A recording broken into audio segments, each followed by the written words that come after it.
Good afternoon, everyone. My name is Jaden Risner. I'm the CEO and co-founder of Family Proud. Family Proud is a family care management software platform, and we're focused on supporting families, enhancing their care through their time of need. Very, very relevant right now. Several years ago, I was deployed with the Navy, deployed as a special operations helicopter pilot when I was notified that my mother had a heart attack. When that gut-sinking feeling settled in, began to ask myself some tough questions in terms of how would I receive these updates, how would I ensure she was receiving the best possible care. I'd like everyone today to think about someone that they love and care about and ask yourself, what are you willing to do for them during a time of need? Sadly, my story is only one of many.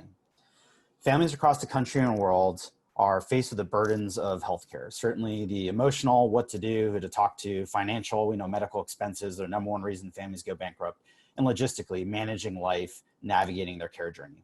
Today, we're following an actual family that Family Proud is actively supporting. Lucy and her family. Lucy was diagnosed with cancer several weeks ago. Lucy's mother doesn't know who to talk to, what to do, certainly can be resource limited depending on the community she lives in. And of course, the support network asking, how can I help, becomes more of a burdening question if they don't know what to do. Introducing Family Proud's platform. We're focused on delivering empathy through technology, providing the solution for Lucy's family to navigate this journey. Not only does it allow for private, secure communication for Lucy's family to talk with their coworkers, their friends, their supporters, and have streamlined communication, but a peer support aspect that now allows Lucy's mother to connect with another mom who's been through a similar adversity. And of course, you can't say that you understand unless you've been through a similar adversity yourself, either as a caregiver or patient yourself. And so now it connects families to be able to share those lessons learned with one another.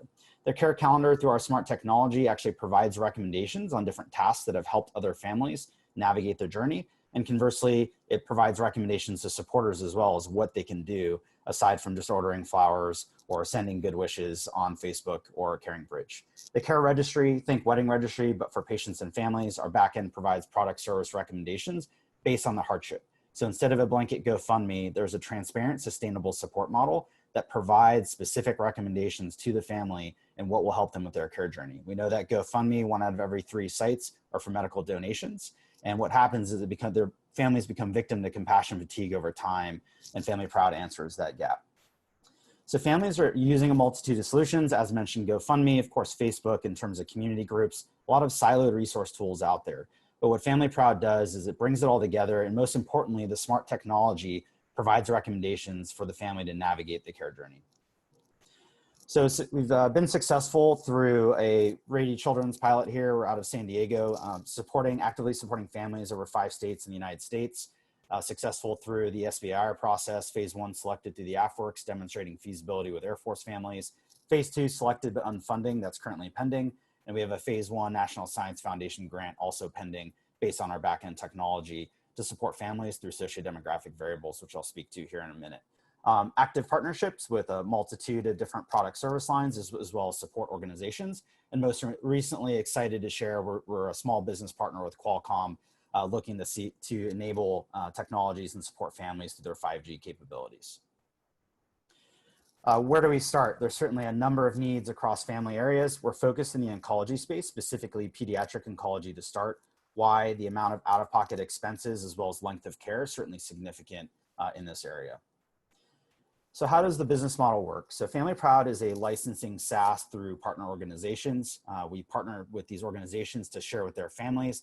The beauty of the flywheel is that introducing these families allows us to support a maximum number of families, and the families then are utilizing their support network and the registry, which is where the logistics component comes in. We see these partnerships, we provide these product service recommendations, providing these clear ways for the support network and the families to receive support through specific product service lines that are both mission aligned as well as care journey aligned. Dual stream here, there's revenue share with these partnerships as well as the licensing aspect. Projections out to year 5 through this blend, 80 million. We recognize there's no greater time than right now to support families in need. Tremendous opportunities. We also recognize immense crossover capabilities, both on the senior care, end of life space, the ability to address remote health and isolation. There's certainly a number of reimbursements and opportunities for interoperability as we move forward. So the AI capability that we have on our back end, high level, is really taking into account when we talk about diversity and inclusion, point of care, the community they live in, the language someone speaks, are all very different for a caregiver or supporter that is going through a specific journey. And our ability to provide these recommendations, not just the resource aspect, but most importantly to the family aspect, to this peer level amongst families, to create this activation within communities, is where we see a significant differentiator and power as we move forward, not only providing these recommendations and the analytics on the backside to organizations, but of course value focused around Lucy's family as well. Current timeline, we've done a lot in the last 2 years. We're a young company, but have continued to grow, and certainly for us mission aligned to do this. Focus on the Qualcomm partnership alignment as we move forward, as well as looking forward to the SBIR alignment, recognizing our background as a veteran-owned, minority-owned small business, recognizing contract capabilities there, early discussions with Kaiser, United Health, the VA as well. So completing our AI roadmap as we move forward, as we move through our seed race. Why now? Certainly touched on this. You know, we recognize families are being crippled and are looking for a better way than a Facebook or GoFundMe to move forward. Current raise is 2 million. We've received 350K. We're looking for strategic partnerships, of course, as well as on the fundraising side. We're a proud portfolio company and graduate of NextCube, the digital health accelerator. We're looking to use the funds specifically around staffing, marketing to assist us in our scale up efforts as we move forward. Most likely exit we recognize as acquisition. We recognize a lot of the initiatives within the community across the country, both on the corporate side as well as on the healthcare side. You're recognizing the ability to activate community, provide this post-discharge engagement, and provide this gap in community engagement with the community and families themselves with the corporations, and recognize our ability to fill that gap with the transparent support model. Myself, Naval Academy graduate, Naval Aviator for 12 years, MBA VCSD, most importantly, informal caregiver to my mother now for about 5 years, which is part of the inspiration to Family Proud. Clay Truska, co-founder, is a 2-time cancer survivor, Marine veteran. He's also been a healthcare executive and Ironman. Leyland, full stack, fully capable, and leads our tech team. Trevor, GSB grad, fellow Naval Academy grad, and his mother passed with cancer. So most importantly, you know, we talk about the leads here and the accomplishments, but most importantly, we all have an understanding of the problem set as caregivers, survivors, patients, and supporters ourselves, and are truly mission aligned. We're also a proud graduate of Y Combo Startup School, and recognize that this mission alignment is important to us both in the partnerships and capital as we move forward. We're fortunate to have a strong group of advisors as well, both within the healthcare space, in terms of the MPH side, of course, the technology and legal space. Excited to announce Mike Murphy recently, the former CEO of the Sharp Health System, also understanding our integration and impact within the space. And vision for Family Proud as we grow is, of course, healthy families and community, and delivering this empathy through technology. And we're excited to continue moving. We invite you to join our family. Thank you so much for your time. Thank you, Jaden. There's a question in the chat box. Jaden, love the mission. Can you clarify the organizations you are licensed by type? Absolutely. So we recognize the ability to go to health systems, also recognize that B2B sales cycle for our stage is significant. So we've actually looked at support organizations that where families go post-discharge. So for example, National Colorectal Cancer Organization, California Kids Medical Foundation. So it's the same ability to empower existing community, but the focus right now are support organizations and communities within the cancer space. And this is Mark White, by the way. He has another question. Are the patient families charged? No, so no cost to the families. That's the beauty of the model, is that the organizations providing the services, the service and software to the families, the payers, but the families receiving the support, it's no cost to them. This is a great answer, Jaden. There's another question he has. Maybe an example of your total revenue stream would suffice, just looking for greater clarity. Yeah, so licensing is the primary through the organizations. The revenue share through the care registry are through these products and services. So an example of that, we're partnered with Sunbasket food delivery service. The supporters have a transparent way. They're paying for a food subscription for the family. The family receives the food at no cost to them. We actually have a 20% rev share from Sunbasket. And of course, in those contracts, we ensure that there's no price markups. We actually look to negotiate unique pricing for the families in that aspect. So that's a revenue share through the service lines on the care registry.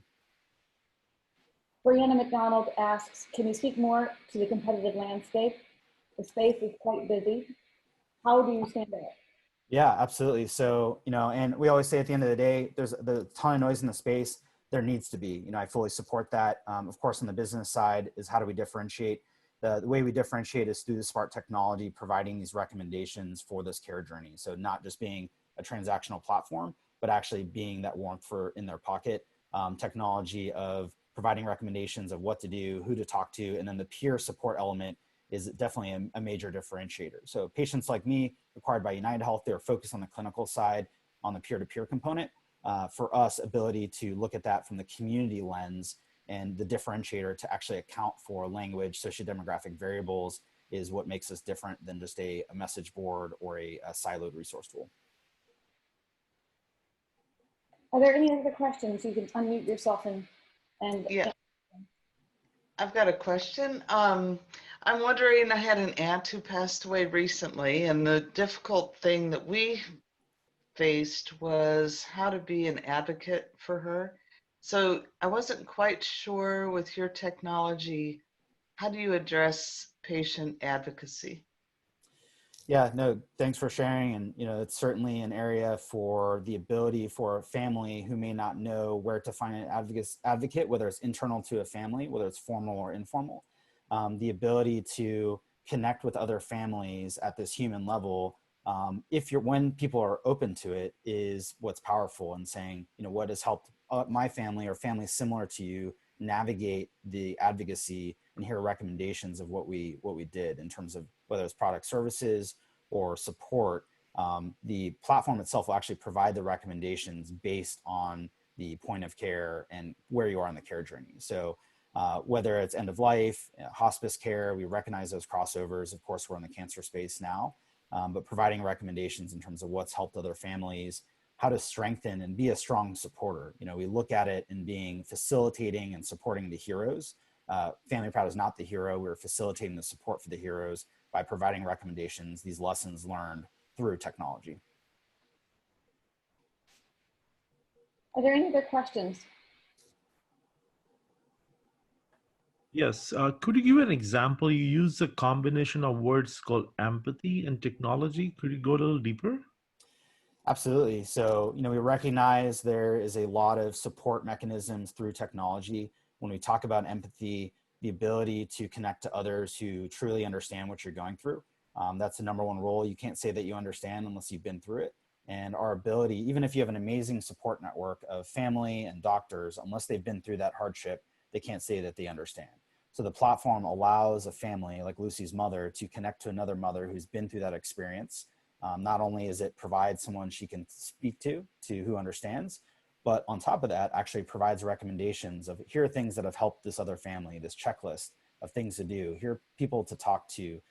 Here are different products and services that were out-of-pocket expenses that you will most likely incur through this process, that you can now clearly share with your social support network on the registry versus just a blanket GoFundMe. And so closed looping the empathy and the human experience is really what we're looking to do when we speak to the empathy aspect, because the human experience, you sending flowers via 1-800-Flowers does not close loop that experience. And an example of a family last week, the ability for someone to purchase flowers for a family that's going through cancer treatment, the flower shop owners were able to post a photo saying to, of course, PI, John Smith's family, here are the flowers that are being delivered, and then on receipt, making it easy for the family to say thank you, and close looping this human experience for support through the technology. And that's where we say this empathy through technology is humanizing and bringing this element of personal experience back to the support. Because what it does is it increases the likelihood someone will continue to support, thus providing stronger support for a family, resulting in impact to health outcomes, of course, and of course, at the end of the day, increased value for the family and then the organizations that they're a part of. All right, well, thank you very much, Jaden. Thank you, appreciate it.